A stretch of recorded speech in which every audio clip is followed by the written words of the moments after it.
ألف لام ميم. غلبت الروم في أدنى الأرض وهم من بعد غلبهم سيغلبون في بضع سنين. لله الأمر من قبل ومن بعد ويومئذ يفرح المؤمنون بنصر الله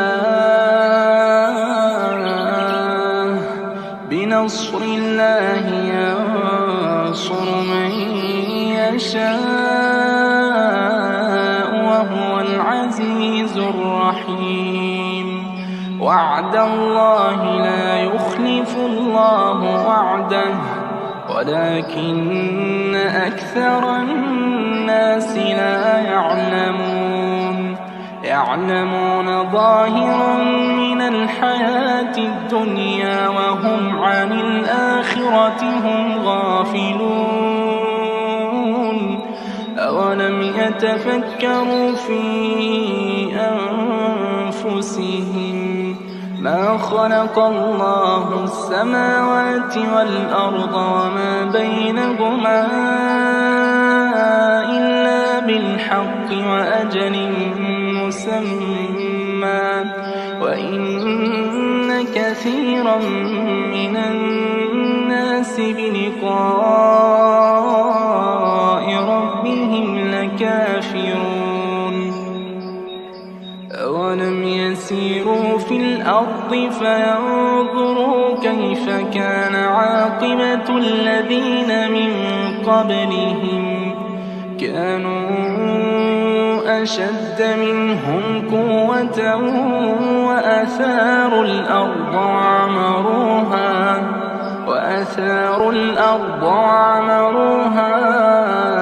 أكثر مما عمروها وجاءتهم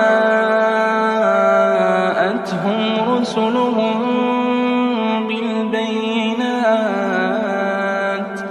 فما كان الله ليظلمهم ولكن كانوا أنفسهم يظلمون. ثم كان عاقبة الذين أساءوا السوء أن كذبوا بآيات الله وكانوا بها يستهزئون. الله يبدأ الخلق ثم يعيده ثم إليه ترجعون. ويوم تقوم الساعة يبلس المجرمون ولم يكن لهم من شركائهم شفعاء وكانوا بشركائهم كافرين. ويوم تقوم الساعة يومئذ يتفرقون فأما الذين آمنوا وعملوا الصالحات فهم في روضة يحبرون. وأما الذين كفروا وكذبوا بآياتنا ولقاء الآخرة فأولئك في العذاب محضرون. فسبحان الله حين تمسون وحين تصبحون وله الحمد في السماوات والأرض وعشيا وحين تظهرون. يخرج الحي من الميت ويخرج الميت من الحي ويحيي الأرض بعد موتها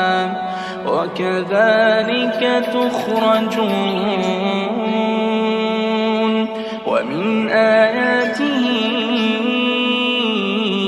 أن خلقكم من تراب ثم إذا أنتم بشر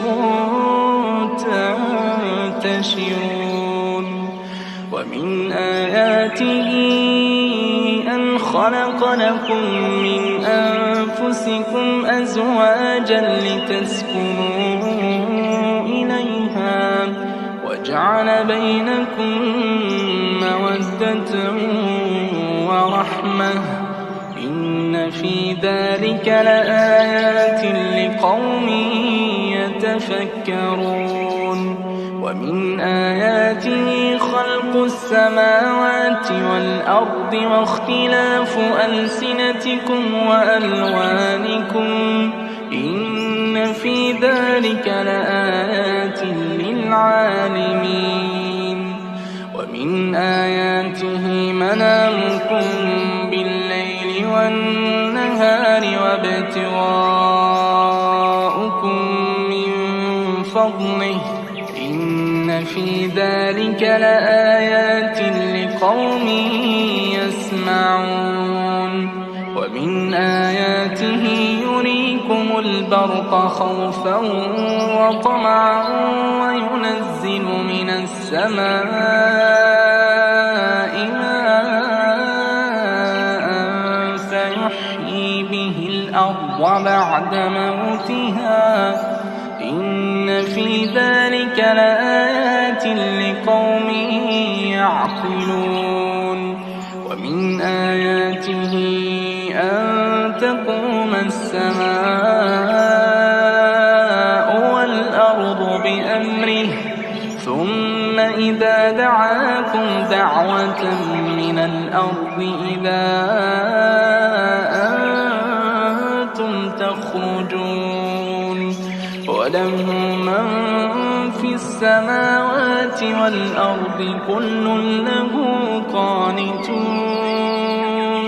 وهو الذي يبدأ الخلق ثم يعيده وهو أهون عليه وله المثل الأعلى في السماوات والأرض وهو العزيز الحكيم ضرب لكم مثلا من أنفسكم هل لكم مما ملكت أيمانكم من شركاء فيما رزقناكم فأنتم فيه سواء تخافونهم كخيفتكم أنفسكم كذلك نفصل الآيات لقوم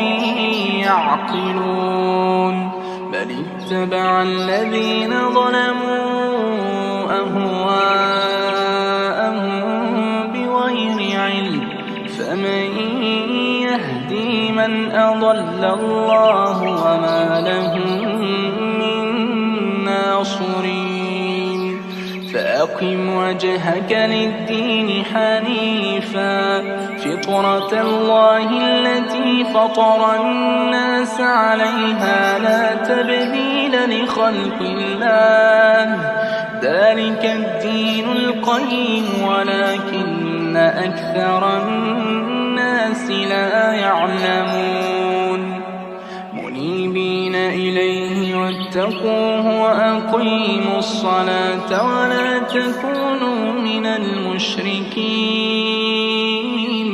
من الذين فرقوا دينهم وكانوا شيعا كل حزب بما لديهم فرحون وإذا مس الناس ضر دعوا ربهم منيبين إليه ثم إذا أذاقهم منه رحمة إذا فريق منهم بربهم يشركون ليكفروا بما آتيناهم اتَّبَعُوا فَسَوْفَ تَعْلَمُونَ أَمْ أَنزَلْنَا عَلَيْهِمْ سُلْطَانًا فَهُوَ يَتَكَلَّمُ بِمَا كَانُوا بِهِ يُشْرِكُونَ وَإِذَا أَذَقْنَا النَّاسَ رَحْمَةً فَرِحُوا بِهَا وَإِن تُصِبْهُمْ سَيِّئَةٌ بِمَا قَدَّمَتْ أَيْدِيهِمْ إِذَا هُمْ يَقْنَطُونَ أَوَلَمْ يَرَوْا أَنَّ اللَّهَ يَبْسُطُ الرِّزْقَ لِمَن يَشَاءُ وَيَقْدِرُ إِنَّ فِي ذَلِكَ لَآيَاتٍ لِقَوْمٍ يُؤْمِنُونَ فَآتِ ذَا الْقُرْبَىٰ حَقَّهُ وَالْمِسْكِينَ وَابْنَ السَّبِيلِ ذَلِكَ خَيْرٌ لِّلَّذِينَ يُرِيدُونَ وَجْهَ اللَّهِ وَأُولَٰئِكَ هُمُ الْمُفْلِحُونَ وَمَا آتَيْتُم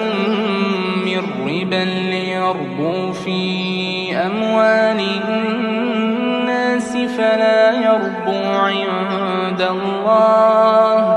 وَمَا آتَيْتُم مِّن زَكَاةٍ تُرِيدُونَ وَجْهَ اللَّهِ فَأُولَٰئِكَ هُمُ الْمُضْعِفُونَ اللَّهُ الَّذِي خَلَقَكُمْ ثُمَّ رَزَقَكُمْ ثُمَّ يُمِيتُكُمْ ثُمَّ يُحْيِيكُمْ هَلْ مِن شُرَكَائِكُم مَّن يَفْعَلُ مِن ذَٰلِكُم مِّن شَيْءٍ سُبْحَانَهُ وَتَعَالَىٰ عَمَّا يُشْرِكُونَ ظَهَرَ الْفَسَادُ فِي الْبَرِّ وَالْبَحْرِ بِمَا كَسَبَتْ أَيْدِي النَّاسِ لِيُذِيقَهُم بَعْضَ الَّذِي عَمِلُوا لَعَلَّهُمْ يَرْجِعُونَ قُلْ سِيرُوا فِي الْأَرْضِ فَانظُرُوا كَيْفَ كَانَ عَاقِبَةُ الَّذِينَ مِن قَبْلُ كَانَ أَكْثَرُهُم مُّشْرِكِينَ فَأَقِمْ وَجْهَكَ لِلدِّينِ الْقَيِّمِ مِن قَبْلِ أَن يَأْتِيَ يَوْمٌ لَّا مَرَدَّ لَهُ مِنَ اللَّهِ قبل أن يأتي يوم لا مرد له من الله يومئذ يصدعون من كفر فعليه كفره ومن عمل صالحا فلأنفسهم يمهدون ليجزي الذين آمنوا وعملوا الصالحات من فضله ليجزي الذين آمنوا وعملوا الصالحات من فضله إنه لا يحب الكافرين ومن آياته أن يرسل الرياح مبشرات وليذيقكم من رحمته ولتجري الفلك بأمره ولتبتغوا من فضله ولعلكم تشكرون ولقد أرسلنا من قبلك رسلا إلى قومهم فجاءوهم بالبينات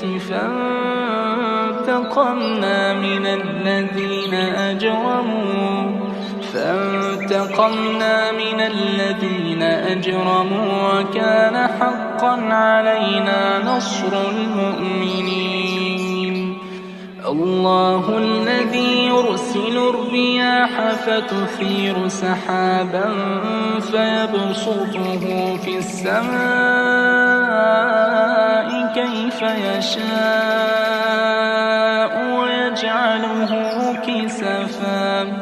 ويجعله كسفا فترى الودق يخرج من خلاله فإذا أصاب به من يشاء من عباده إذا هم يستبشرون وإن كانوا من قبل أن ينزل عليهم من قبله لمبلسين فانظر إلى آثار رحمة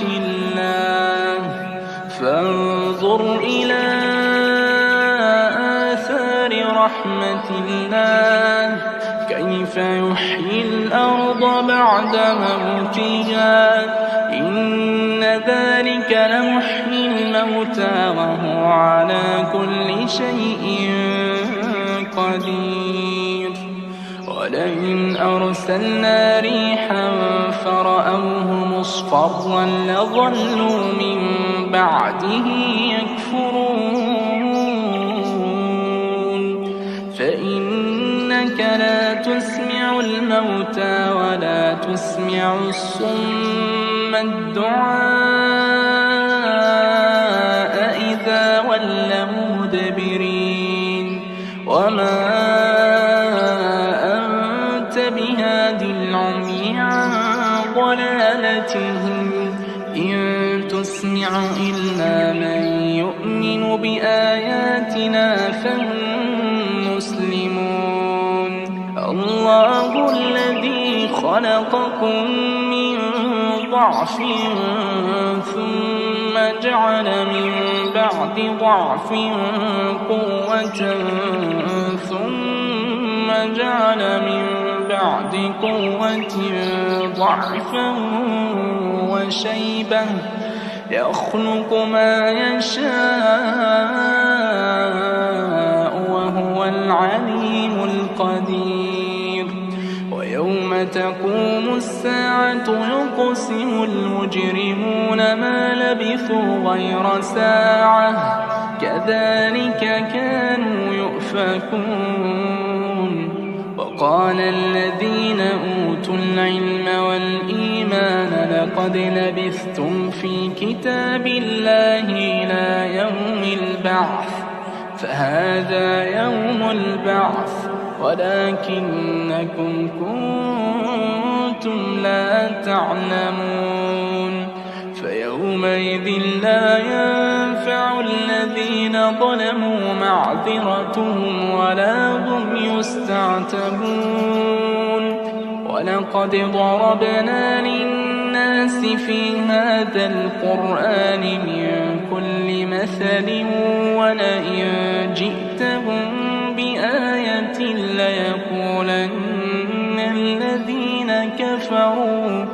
ليقولن الذين كفروا إن أنتم إلا مبطلون كذلك يطبع الله على قلوب الذين لا يعلمون فاصبر إن وعد الله حق ولا يستخفنك الذين لا يوقنون. أعوذ بالله من الشيطان الرجيم. الله لا إله إلا هو الحي القيوم لا تأخذه سنة ولا نوم له ما في السماوات وما في الأرض من ذا الذي يشفع عنده إلا بإذنه يعلم ما بين أيديهم وما خلفهم ولا يحيطون بشيء من علمه إلا بما شاء وسع كرسيه السماوات والأرض ولا يؤوده حفظهما وهو العلي العظيم